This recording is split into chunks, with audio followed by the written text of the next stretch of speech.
시청자 여러분 안녕하십니까. 뉴스7의 김명우입니다. 의대 증원 문제로 7개월을 끌어온 정부와 의사들의 갈등을 해결할 계기는 마련이 됐습니다.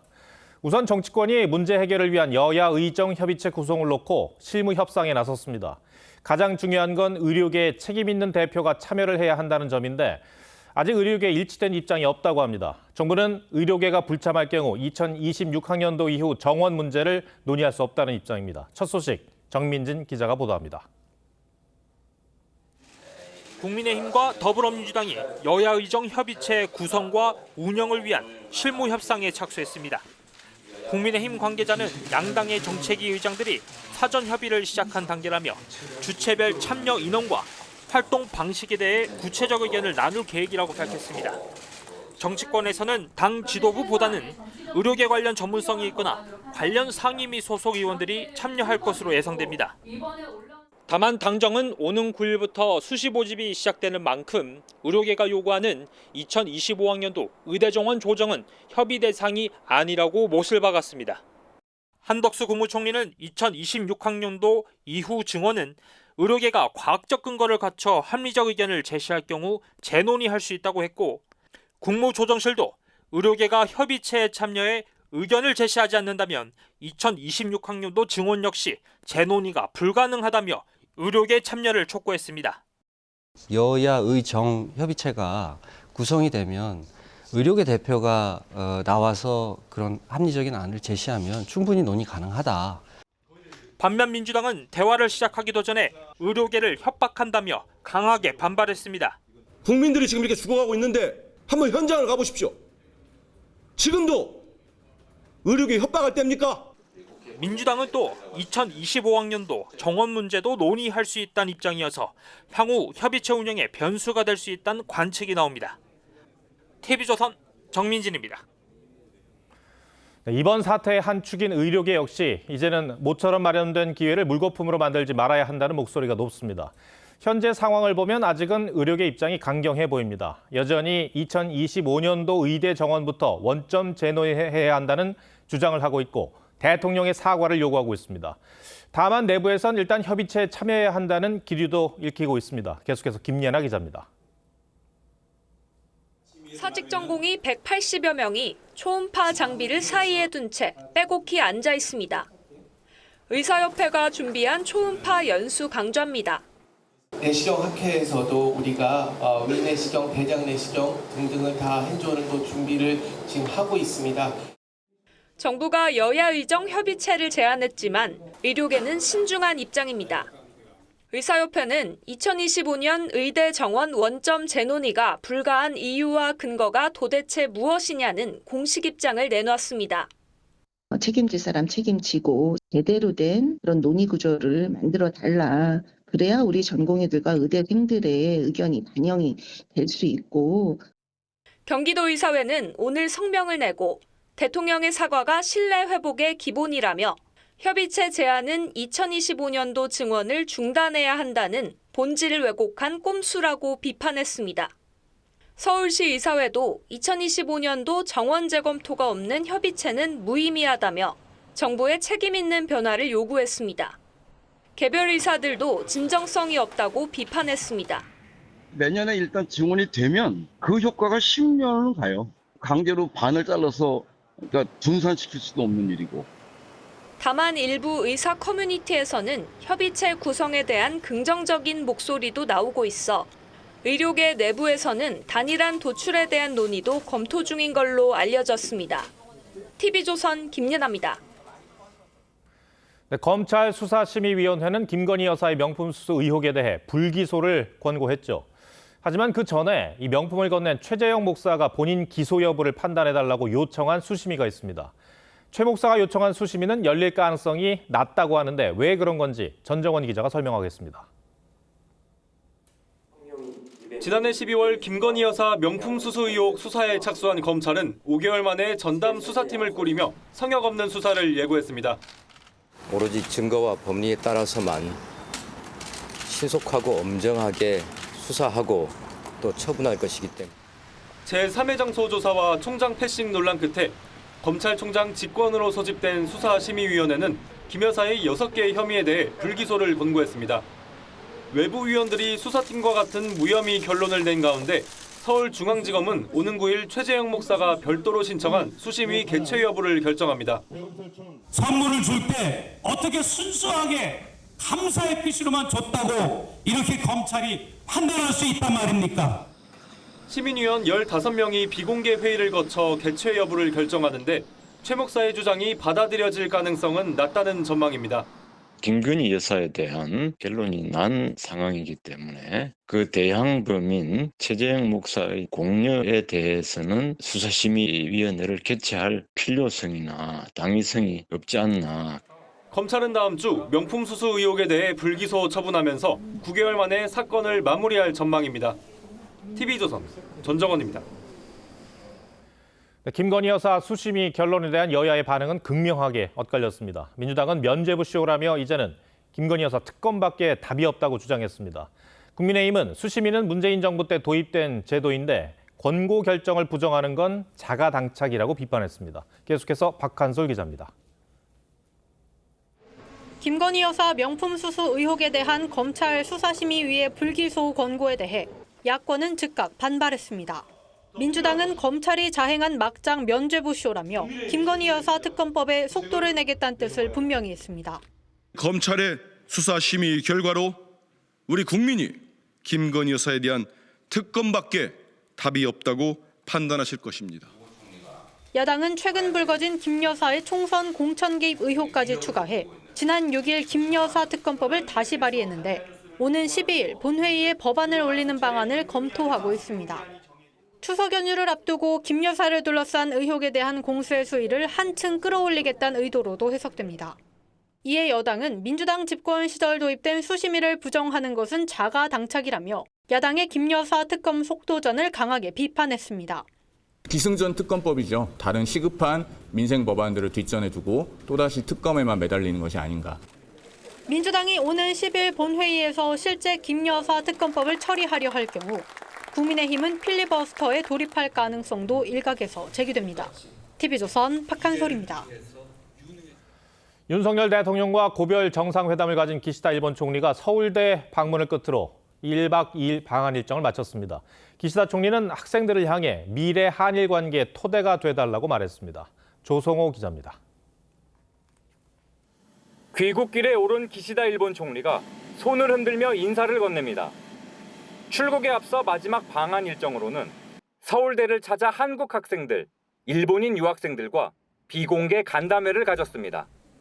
현직 일본 총리로는 첫 방문인데 다음 세대를 짊어질 학생들이 한일 교류로 얻은 배움과 우정은 미래 한일 관계의 토대가 될 것이라고 격려했습니다. 大きく飛躍した日韓関係の果実を両国国民が具体的に実感できるようにすることが重要です. 기시다 총리는 어제 윤 대통령과의 만찬에선 옛 조선통신사가 남긴 경요 세계란 말을 인용하기도 했습니다. 한일 양국이 서로를 비추며 함께 빛을 발하기를 희망한다며 의견차가 있어도 지속적으로 대화하자고 했는데 총리 퇴임 이후에도 한일 우호 관계의 지속성을 강조한 것으로 풀이됩니다. 기시다 총리는 일본의 다음 총리가 누가 되든 한일 관계의 중요성은 변하지 않을 것이라고 하고 윤 대통령도 한일 관계 발전은 선택이 아닌 역사적 책무라며 힘을 보태달라고 당부했습니다. 우리 두 사람의 견고한 신뢰를 기반으로 지난 한 해 반 동안 한일 관계는 크게 개선됐습니다. 이번 회담을 두고 여당은 셔틀 외교 복원이라며 환영한 반면 야당은 퍼주기 외교가 성과로 둔갑할 수는 없다고 비판했습니다. TV조선 조성호입니다. 어젯밤 제천에서 열린 공연장에서 폭죽이 관람석으로 발사되는 일이 벌어져 17명이 화상을 입었습니다. 사건 사고 소식 강석 기자입니다. 인기 여자 아이돌 그룹의 마지막 무대, 춤과 함께 음악이 시작됩니다. 음악에 맞춰 폭죽이 하늘 위로 터져 올라갑니다. 그런데 빨간 불빛의 폭죽 10여 발은 관객석으로 곧장 날아갑니다. 검은색 연기가 피어오르고 관객석은 혼란에 빠졌습니다. 이 사고로 40대 남성 등 17명이 다쳤습니다. 40대 남자는 안면부 1도 화상이고요. 그 여자 15세인데 이 친구는 목 뒷부분 2도 화상이에요. 경찰은 부대 시설 등 기기 결함이 있었는지 현장 감식을 벌였습니다. 또 부대 특수효과 담당자를 불러 작동 방식에 문제가 있었는지 등을 조사하고 있습니다. 영어제 측은 홈페이지를 통해 사과문을 올렸고 오늘 공연에는 폭죽 사용은 하지 않기로 했습니다. 저희 폭죽은 사용 안 하는 걸로 알고 있습니다. 오늘 오전 10시 20분쯤 충남 천안시에 있는 단열재 공장에서 불이 났습니다. 소방당국은 대응 1단계를 발령하고 진화에 나서 5시간 만에 불을 모두 껐습니다. 이 불로 40대 남성이 전신 2도 화상을 입었습니다. TV조선 강석입니다. 손태승 전 우리금융지주회장 친인척의 부당대출 의혹 수사가 속도를 내고 있습니다. 손 전 회장의 처남 김모 씨가 오늘 구속됐습니다. 허위 서류를 내고 과도한 대출을 받은 혐의인데 검찰은 손 전 회장이 어디까지 연루됐는지를 들여다볼 예정입니다. 한지은 기자가 보도합니다. 호송차에서 내린 남성이 얼굴을 가린 채 법원 건물로 들어섭니다. 손태승 전 우리금융지주 회장의 처남 김모 씨입니다. 불법 대출 혐의 인정하십니까? 손태승 회장한테 부탁하신 거예요? 서울 남부지법은 사기 대출 혐의 등을 받는 김 씨에 대해 구속영장을 발부했습니다. 법원은 김 씨가 도망가거나 증거를 인멸할 염려가 있다라며 구속 사유를 밝혔습니다. 김 씨는 아내 명의 회사 자금을 유용하고 부동산 매입 과정에서 가격을 부풀린 허위 문서를 제출해 우리은행에서 수십억 원대 대출을 받은 혐의를 받습니다. 검찰은 지난 5일 김 씨를 이곳 아내 명의 회사 사무실에서 체포했습니다. 앞서 금융감독원은 우리은행이 손 전 회장 친인척에게 350억 원을 부당대출했다는 조사 결과를 발표하고 검찰에 통보했습니다. 도저히 용납할 수 없는 일이 많이 벌어졌기 때문에 여신 부분에도 강하게 지금 저희가 그런 감독검사권을 행사하려는 계획인 거고. 지난달 우리은행 사무실 등 8곳을 압수수색하며 강제 수사에 착수한 검찰은 대규모 대출 과정에 손 전 회장을 비롯한 당시 경영진들의 개입 여부 등을 확인할 계획입니다. TV조선 한지은입니다. 오늘도 전국적으로 30도가 넘는 늦더위가 이어졌습니다. 하지만 계절의 흐름을 거스를 수는 없죠. 어느새 코스모스 등 가을을 알리는 꽃들이 고개를 내밀었습니다. 하동원 기자가 보도합니다. 탐스러운 꽃들이 드넓은 공원에 한가득 피었습니다. 100일간 붉게 피어난다는 백일홍입니다. 알록달록한 색감들이 한데 어우러져 아름다움을 더합니다. 나들이 객들은 사진을 찍으며 가을 분위기를 만끽합니다. 어릴 적 추억도 생각이 나고 그다음에 꽃들이 너무 다양하고 색깔도 예뻐서 마음이 너무 좋아졌어요. 자전거 도로 옆으론 연분홍빛 코스모스가 가을이 왔음을 알립니다. 코스모스를 바라보는 아이의 얼굴에도 웃음꽃이 피어납니다. 아이가 코스모스에 관심이 있으니까 덩달아 저까지 기분이 좋아지네요. 가을 꽃들의 향연을 시샘하듯 늦더위는 기승을 부렸습니다. 전국 곳곳에 폭염특보가 내려진 가운데 낮 최고 기온은 서울 31.3도, 대전 31.5도 등 30도를 웃돌았습니다. 너무 더워서 이제 햇빛이 너무 따가워요. 아침에는 선선한데 점심 무렵에 나니까 많이 더운 것 같아요. 기상청은 다음 주 중반까지 고기압의 영향으로 전국에 30도 안팎의 늦더위가 이어지다가 추석 연휴에 접어들면서부터는 완연한 가을 날씨를 보일 것으로 전망했습니다. TV조선 하동훈입니다. 여름철이면 전국의 강과 호수에 녹조가 끼면서 악취는 물론이고 과연 마셔도 괜찮을지 하는 걱정이 듭니다. 특히 올해는 폭염으로 녹조가 더 심각했다는데 우리 집 수도꼭지에서 나오는 물은 안전한지 관리 실태를 사회정책부 박재훈 기자와 따져보겠습니다. 자, 박 기자, 올해 녹조 상태가 그렇게 심각합니까? 네, 하천에 오염물질이 다량으로 유입이 되면서 난조류가 많이 생기면 문제가 됩니다. 여름철 수온이 높아지면 더 활발하게 번식하는데 독성 물질을 내뿜는 남조류 세포수가 기준치를 넘어가게 되면 경보가 발령됩니다. 현재는 전국 조류 경보 지점 33곳 가운데 13곳에 관심 또는 경계 단계가 발령된 상태입니다. 박 기자가 대청호에 직접 다녀왔잖아요. 취재한 영상 같이 한번 볼까요? 거의 잔디밭 수준의 초록색인데요. 지금 화면에 보이는 이 알갱이들은 뭐죠? 네, 이게 녹조 알갱인데 현재 대청호에는 조류 경보, 경계 단계가 발령된 상태고 한 3주 넘게 이어지고 있습니다. 그렇군요. 이렇게 영상으로 보니까 아무리 정화한다고 해도 마셔도 괜찮을지 조금 꺼려지긴 합니다. 네, 식수의 첫 관문인 취수장부터 정수장까지 여러 차례 정화 과정을 거치게 됩니다. 우선 녹조 제거선과 함께 물밑 4m까지 뻗어 있는 조류 차단막에서 1차적으로 걸러지는데요. 이는 녹조가 물밑 4m까지 집중적으로 분포돼 있기 때문입니다. 취수는 최소 5m 밑에서 이루어지고 남아있는 녹조는 다음 공정에서 분말 활성탄에 의해 바닥으로 가라앉게 됩니다. 예. 그 뒤에는 소량의 염소로 소독해 정화 과정을 거친 뒤에 정수장으로 가게 됩니다. 이 모든 과정을 거치고 나면 이 조류가 내뿜는 독소는 완전히 제거가 되는 겁니까? 네, 남조류 중에서도 문제가 되는 독성 물질은 마이크로시스틴입니다. 이에 환경부는 마이크로시스틴 280종 가운데 6종을 감시 항목으로 지정해 관리 중인데 이 마이크로시스틴은 염소나 오존을 만나면 쉽게 분해돼 독성을 잃습니다.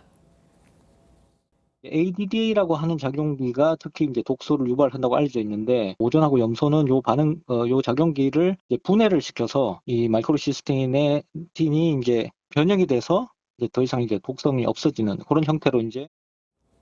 다만 염소 소독 과정에서 트리할로메탄이라는 발암 물질이 발생하게 되는데 특히 녹조가 심한 낙동강 정수장 18곳을 조사한 결과 2020년부터 지난 7월까지 모두 기준치 아래인 것으로 나타났습니다.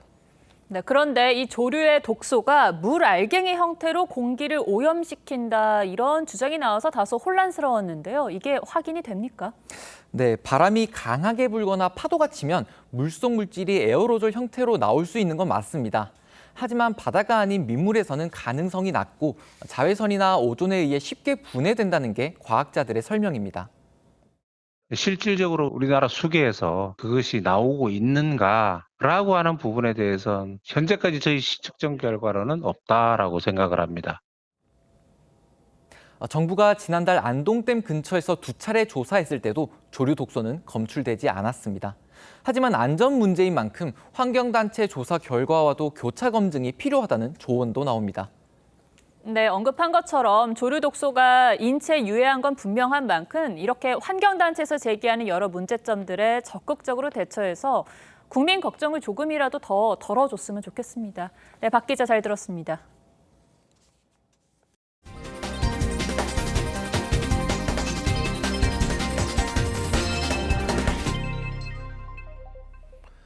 네, 올해로 100주년을 맞은 유럽 최대 가전 전시회 IFA 2024가 막을 올렸습니다. 이번 전시회 화두는 단연 AI였는데 기업들은 저마다 AI가 활용된 기기들을 선보이며 눈길을 사로잡았습니다. 서영일 기자가 보도합니다.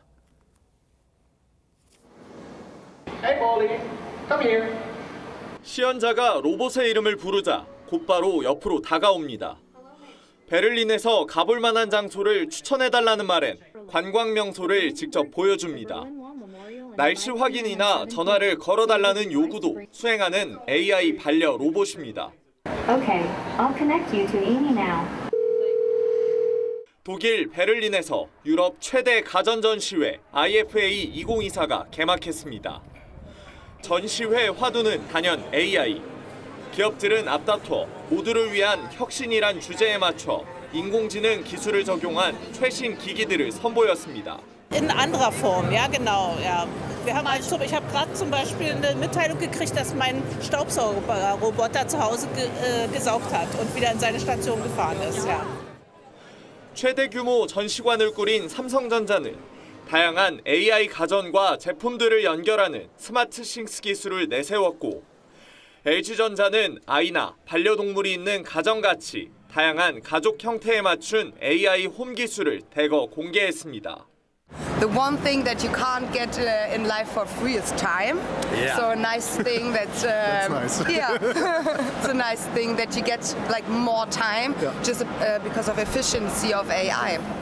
개최국인 독일 숄츠 총리는 전시장을 방문해 독일 기업이 아니라 삼성전자 전시관을 가장 먼저 찾은 데 이어 LG전자 부스도 둘러봤습니다. 현직 총리의 IFA 전시장 참석은 2006년 이후 18년 만입니다.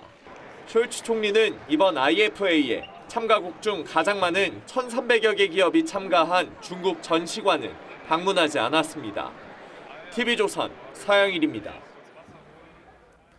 네, 이렇게 가전뿐 아니라 우리나라 자동차도 전 세계적으로 인정받고 있습니다. 이 토종 자동차 회사인 현대차의 누적 판매량이 올해 1억 대를 넘어설 전망입니다. 오늘은 박상현 기자가 자동차 변방에서 글로벌 자동차 회사로 성장한 현대차의 포커스를 맞췄습니다. 1968년 포드와 합작한 현대자동차 최초의 자동차인 코티나가 출시됩니다. 하지만 당시 정주영 선대회장은 조립회사로는 만족하지 않았습니다. 저 사람들이 좀 몇만리를 앞서갔는데 언제 그것을 쫓아갈 거냐. 우리는 몇만리를 앞서가는 걸 갖다 지금서부터는 쫓아가는 것이 아니라 그 사람들이 가는 시점에 우리는 동승하는 거예요. 1975년 마침내 첫 현대차 이름을 단 현대 포니가 탄생합니다. 포니 생산으로 현대차는 아시아 2번째, 세계 16번째 고유 모델 생산국 대열에 올라섭니다. 포니 탄생 10년 만에 자동차 본고장 미국 수출 신화를 이뤄냈고 1991년에는 국산 엔진 개발에도 성공합니다. 정몽구 명예회장은 아버지의 뒤를 이어 스텔라, 그랜저, 소나타 등을 연이어 성공시키며 한국 자동차를 전 세계에 알렸고 연간 400만 대 판매 기록까지 세웠습니다. 고품질의 자동차를 개발하는 데 중추적인 역할을 담당하게 될 것입니다. 또한 저희 현대기아 자동차가 세계 5대 메이커로 도약하기 위해 핵심적인 역할을 하게 될 것입니다. 정의선 회장은 전기차와 수소차 등 미래 모빌리티 회사로 현대차를 변모시켰습니다. 할아버지인 선대 회장의 성공 신화를 상징하는 포니 복원을 통해 현대차의 역사도 만들었습니다. 과거를 정리하고 알면서 다시 또 미래를 생각해야 되겠다는 생각을 많이 했습니다. 또 옛날에 이렇게 힘들게 같이 노력했던 그런 점들, 그런 모든 것들을 다시 살리자. 마침내 현대차는 올해 누적 판매 1억 대를 넘어설 전망입니다. 코티나를 팔기 시작한 1968년부터 올해 7월까지 9,966만 대를 판매해 이달 중 돌파가 예상됩니다. 자동차 변방에서 56년 만에 세계 3위 자동차 그룹으로 올라선 현대차. 이제 사업 다각화에 속도를 내고 있습니다. 창립일 기준으로 주요 글로벌 자동차 OEM 중 가장 빠르게 달성한 성과이며 1억 대 누적 생산 달성은 미래 모빌리티 브랜드로 한 발 나아가기 위한 새로운 도전을 시작합니다. 시련은 있어도 실패는 없다고 말한 정주영 회장. 현대차가 글로벌 자동차 시장에서 무한 경쟁을 예고하고 있습니다. 뉴스7 포커스입니다.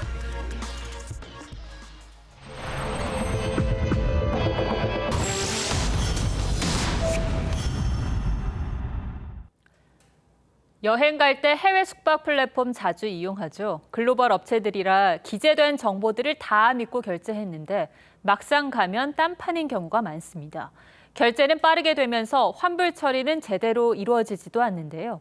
이런 행태에도 특별한 제재 없이 국내 영업을 지속하고 있습니다. 차순우 기자가 실태를 취재했습니다. 호텔 방 안에 침대 매트리스가 포개져 있습니다. 이렇게 해서 투베드라고 했습니다. 개수야 맞지만 황당할 따름입니다. 진짜 문제는 따로 있었습니다. 30대 김모 씨가 이 호텔을 예약할 때 이용한 글로벌 여행 플랫폼에는 스페인 바르셀로나의 카탈루냐 광장 등 주요 관광지와 100m 거리라고 돼 있습니다.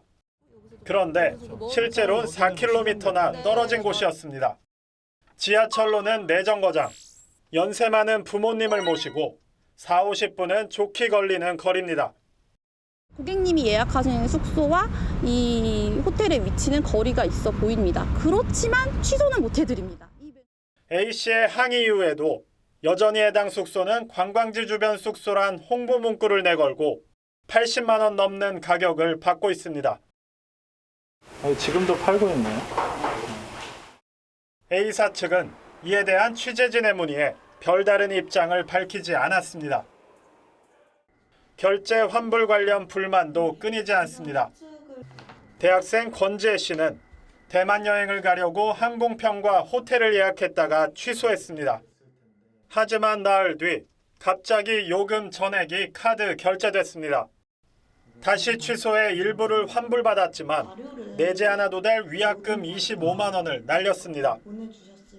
취소를 하고 취소됐다는 메일을 받고 전 잠이 들었는데 나중에 돈이 빠져나간 걸 보고 살짝 황당했죠. 최근 3년 동안 해외 주요 숙박 플랫폼 관련 소비자 피해 접수는 2.5배 넘게 증가했습니다. 해외 업체들은 아무 제재도 받지 않고 국내에서 영업을 계속하고 있습니다. 입력 절차가 엄청 복잡하게 돼 있거나 그래서 그냥 말지 이러고. 즐거워야 할 여행의 첫 단추부터 어긋나고 있는데 소비자들을 골탕 먹이는 해외 업체들에 대해 정부가 적극 대응해야 한다는 지적이 나옵니다. 소비자 탐사대 차순우입니다. 충직한 게 반려견의 장점이지만 이웃에게는 피해를 주는 경우도 있습니다. 개물림 사고가 대표적인데요. 그래서 맹견은 사육 허가를 받아야 키울 수가 있습니다. 그 허가 여부를 평가하는 자리가 국내에서 처음 열렸습니다. 김다로 기자가 다녀왔습니다. 핏불 테리어가 입마개를 합니다. 주인이 사라져도 자리를 지키고 갑자기 택배 상자가 떨어져도 큰 반응을 보이지 않습니다. 전국에서 처음 열린 맹견 기질평가 현장입니다. 낯선 사람이 다가와도 이렇게 흥분하지 않아야 합니다. 정부는 지난 4월 맹견 5종에 대한 안전 강화 대책의 일환으로 사육 허가제를 도입했습니다. 이들 견종들은 접근 공격성 등 5개 분야 12개 항목을 평가받은 뒤 일정 기준을 통과해야 사육할 수 있습니다.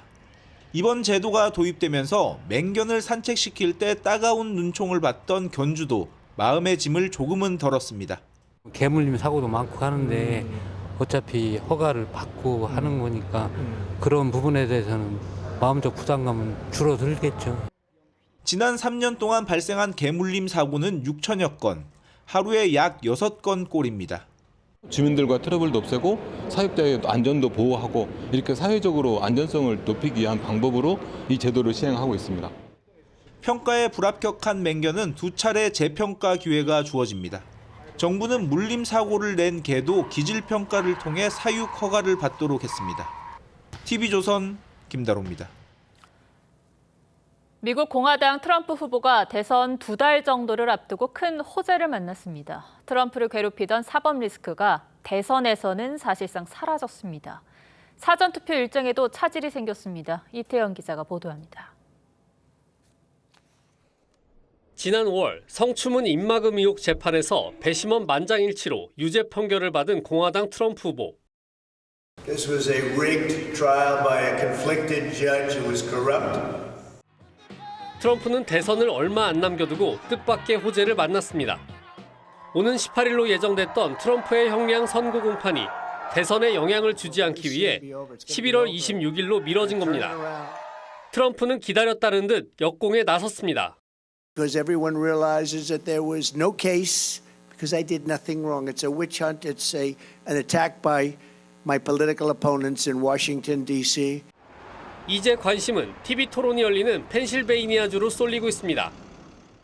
I don't think she has the backbone to run a government, you know, on that level. Then you have a lunatic on the other end.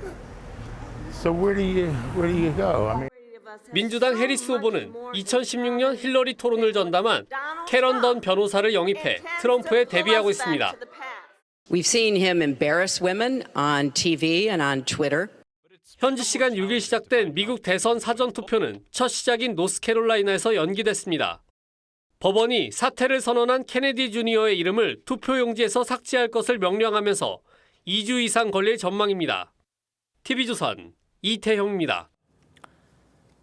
올해 아시아에서 가장 강력한 태풍으로 커진 야기가 중국 남부 지역을 강타했습니다. 트럭이 뒤집히고 사람이 강풍에 날릴 정도의 위력이었는데 인명피해도 커지고 있습니다.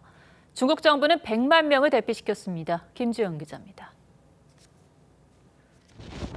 쓰레기 처리장 가건물이 통째로 뽑혀 날아갑니다. 경비초소도 도로 한가운데로 쓰러집니다. 엄청난 바람에 대형 트럭도 힘없이 뒤집혔습니다. 11호 태풍 야기가 어제 오후 중국 하이난 섬과 광둥성 부근에 상륙했습니다. 도로로 쓰러진 나무에 차가 갇히고 관람차 객실이 나뭇잎처럼 흔들립니다. 현재까지 남부 3개 성에서 최소 3명이 숨졌고 90여 명이 다쳤습니다. 태풍 상륙 1시간 만에 83만 가구가 정전됐습니다. 중국 정부는 하이난에서 43만 명, 광둥에서 57만 명 등 100만 명 주민에게 대피령을 내렸습니다. 필리핀에서 16명의 목숨을 앗아간 야기는 2배 이상 강력해지면서 중심부 최대 풍속이 시속 245km에 달했습니다. 올해 아시아에서 발생한 태풍 중 가장 강력합니다. 중국 남부 해상을 지나며 기세가 한풀 꺾인 야기는 오늘 오후 3시쯤 베트남 북부에 상륙했습니다. Sợ bão về trong 3 ngày thì là chợ đóng cửa thì mình sẽ không mua đồ để cho không có sẵn đồ thì phải chuẩn bị sẵn đồ cho gia đình. 야기는 내일 하노이를 비롯한 베트남 주요 도시를 관통한 뒤 점차 소멸할 것으로 예상됩니다. TV조선 김주영입니다. 6.25 당시 이승만 대통령이 추진했던 북진 통일론은 이승만이란 인물에 대한 평가만큼 여러 주장들이 있어 왔습니다.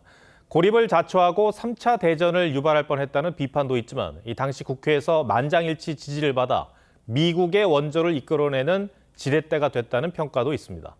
이승만 외교를 재조명하는 현장에 차정승 기자가 다녀왔습니다.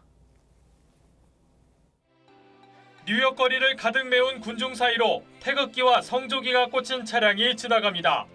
1954년 첫 미국 국빈 방문 70주년을 기념해 이승만 전 대통령의 외교 성과를 재조명하는 학술 대회가 열렸습니다.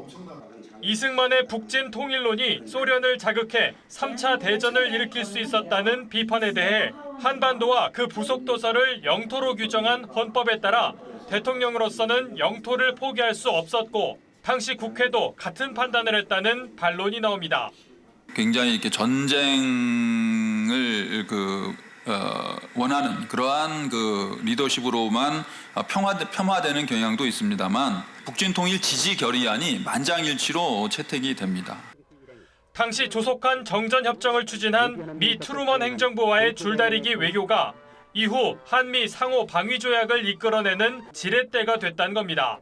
정면으로 적대 관계를 쌓아 나갔다가는 나중에 탈출구가 없기 때문에 이승만하고 다시 제휴를 해야 된다는 걸 알고 있었을 겁니다. 1945년 미국이 한반도를 소련에 넘기려 한다는 이승만의 얄타 밀약설 폭로는 미국 정부의 공식 부인을 이끌어내 결과적으로 한국의 독립을 재확인하는 성과로 이어졌습니다. 지극히 허무주의적, 외세 의존적 독립운동이다. 그런 식으로 많이 받아들이는 게 사실인데 전혀 그렇지가 않다는 것. 한국정치외교사학회는 이승만 외교에 대한 재평가가 이뤄지길 기대한다고 했습니다. TV조선 차정승입니다.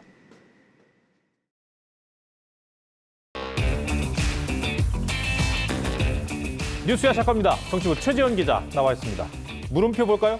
네, 오늘 물음표는 계엄 아니면 말고입니다. 민주당이 연일 계엄 준비 의혹을 제기하고 있는데 근데 당내에서 극소수 의원만 깊게 관여하는 것 같아요. 네, 맞습니다. 이 국방위원회 소속인 김민석 수석 최고위원과 박선원 의원이 일단 키를 쥐고 대응하고 있고요. 국방위 김병주, 부승찬 두 의원도 힘을 보태고 있습니다. 당내 의원들은 물론이고요. 이재명 대표와 박찬대 원내대표 역시 정확한 근거까지는 공유받지 못하고 있는 걸로 알려져 있습니다. 예. 근데 지금까지 제기한 근거들이 신빙성이 있습니까? 예, 일단 민주당은 초기에는 윤석열 대통령이 반국가 세력 척결을 주장하고 있고 또 주요 안보 라인에 충암파를 포진시킨 것 등이 계엄 모의의 정황이다 이렇게 주장해왔죠. 하지만 근거가 빈약하다 이런 비판을 받으니까 경호처장 공관에 3사령관이 모였다거나 충암고 출신인 이상민 행안부 장관이 방첩사를 찾아가서 같은 고교 출신인 장군들과 비밀 회동을 했다는 주장을 국방위원회 등에서 추가로 제기를 했습니다. 이에 대해 김용현 국방장관은 당시 경호처장으로서 대통령 경호와 관련한 3사령관을 만날 수 있다 이렇게 얘기를 했고요.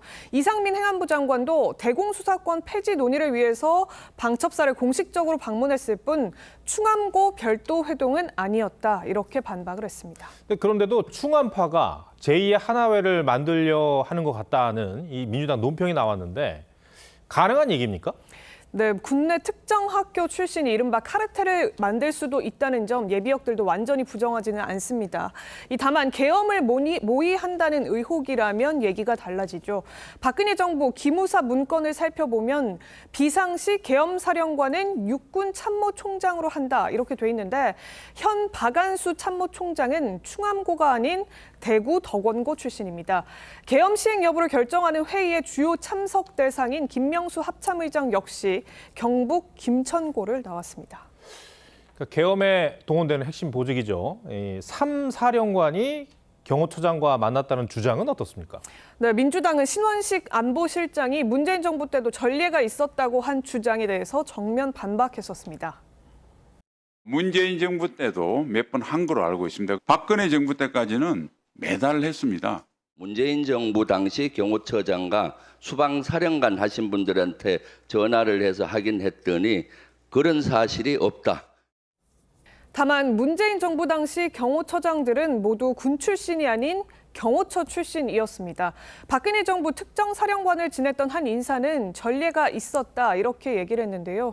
경호처장 호출로 3사령관이 두어 번가량 만났었고 대통령 순방 당시 경호 문제 등을 논의했었다 이렇게 밝혔습니다. 네, 근데 그 근거라는 게 근거 같지 않은 그런 느낌인데 민주당은 왜 이런 주장을 계속해서 하는 걸까요? 예, 일단 민주당은 만일의 사태에 대비하기 위한 일종의 경고 차원이다 이런 입장입니다. 하지만 출처나 자세한 내용들을 당 내에서조차 공유하지 않고 있고 대여 공세에만 활용하는 것은 국민 불안을 야기할 수 있다는 점에서 무책임하다 이런 지적도 나오고 있습니다. 민주당 정성호 의원은 상상력 이야기를 해서 논란이 되기도 했습니다. 제보가 있다 뭐 그런 얘기도 있는데 그 제보라는 게 되게 그런 상상력인 거 아니겠습니까? 그런 정도 얘기를 국회의원들이 또 야당에서 이야기 못한다고 하는 건 말이 안 되는 거죠. 그런데 이재명 2기 지도부는 대선 예비 체제로 중도 표심을 의식한다고 하지 않았습니까? 예, 맞습니다. 이재명 대표도 취임 일성으로 민생을 우선 챙기겠다 이렇게 밝혔었는데 당내 검사 탄핵 공세에 이어서 계엄령까지 꺼내드니까 황당하다 이런 얘기도 당내에서 나오고 있습니다. 이 때문에 여당에서는 다음 달 이 대표의 1심 판결에 대비한 국면 전환용 아니냐 이런 주장까지 나오고 있는데요. 다만 지난주 여야 대표 회담에서 즉흥적으로 계엄 이야기를 먼저 꺼냈던 이재명 대표 최근에는 직접적인 발언은 자제하고 있습니다. 계엄 얘기는 뭐 적절한 상황이 아닌 것 같아서 나중에 하기로 하고요. 알겠습니다. 느낌표 정리해 주시죠. 네, 계엄 아니면 말고의 느낌표는 거짓은 누가 책임지나로 하겠습니다. 이 계엄 주장을 최초로 제기했던 사람 전당대회 경선 중이었던 김병주 당시 최고위원 후보였습니다. 이후에 지지도가 올라서 결국에는 지도부에 입성하게 됐죠. 지지층에게는 흥행 보증 수표일지 모르지만 일반 국민들에게는 군불만 떼우는 주장만 갖고는 설득이 어려울 겁니다. 민주당은 대통령실을 향해 공개 토론까지 제안했는데 직접적인 계엄 근거가 정말 있다면 먼저 공개부터 하는 게 순서가 아닐까 싶습니다. 네, 최지영 기자 잘 들었습니다.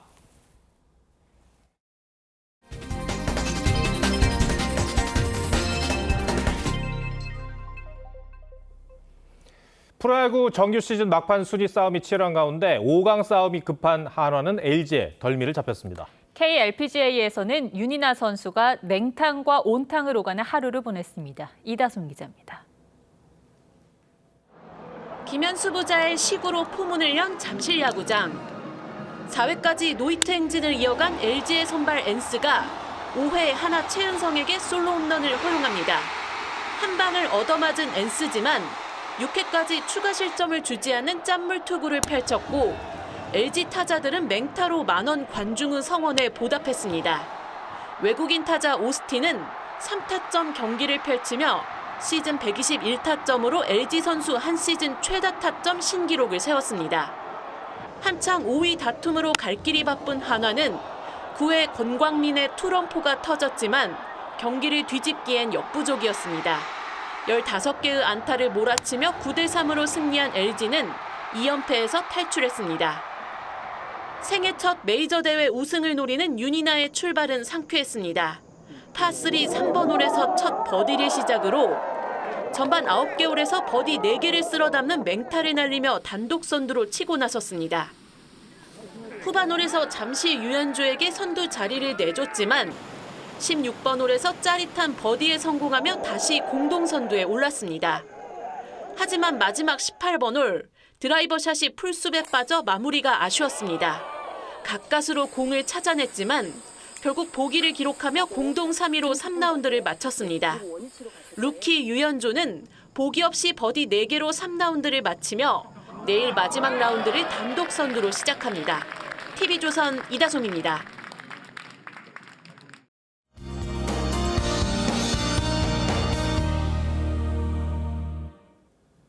절기가 무색하게 늦더위가 기승을 부린 오늘 제주 해수욕장은 여전히 물놀이를 즐기려는 시민들의 발길이 이어졌습니다. 현재 서쪽 지역과 경남권을 중심으로 폭염주의보가 내려진 가운데 내일도 한낮에는 대부분 지역이 30도를 웃도는 늦더위가 예상됩니다. 영남은 내일 새벽까지 그 밖의 지역 오늘 밤까지 소나기가 내리겠습니다. 시간당 20mm 안팎으로 강하게 내릴 때가 있겠습니다. 내일은 일부 강원과 남부지방, 제주를 중심으로 5에서 20mm의 소나기가 예상됩니다. 내일 이른 아침 서쪽 내륙에 짙은 안개가 끼겠습니다. 모레까지 남해안과 제주 해안에서는 강한 너울성 파도를 조심하셔야겠습니다.